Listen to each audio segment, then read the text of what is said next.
anything they need to do to get it. And while you're at home with your family living a good life, they're out there slaving away to find their power.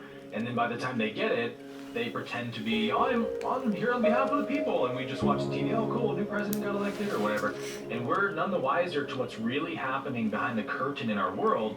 But here's how we can see behind the curtain is that if we have any problem believing that extremely wealthy people, you call them elites, whatever you want to call them, if we have any trouble believing that those people have the moral bankruptcy to do these really awful things that we're talking about, that we've seen happen in the world, create crises to profit from, then all we have to do is look at our dense urban cities and look at how the poorest amongst us behave.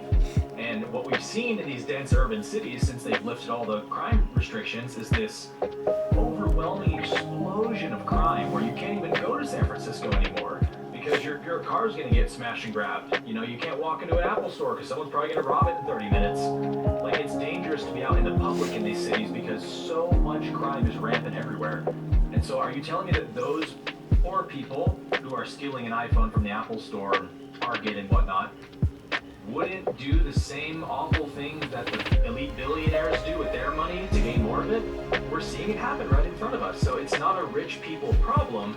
It's a human problem. It's a consciousness problem. It's a spiritual problem, ultimately. Yes, and you know, they've done studies where people who are like considered sociopaths or even psychopaths, they gravitate towards the power positions.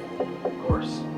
And they are ruthless to get there. So the fact that we have these sort of, you know, top-down governments, they're going to be attracted to those spots.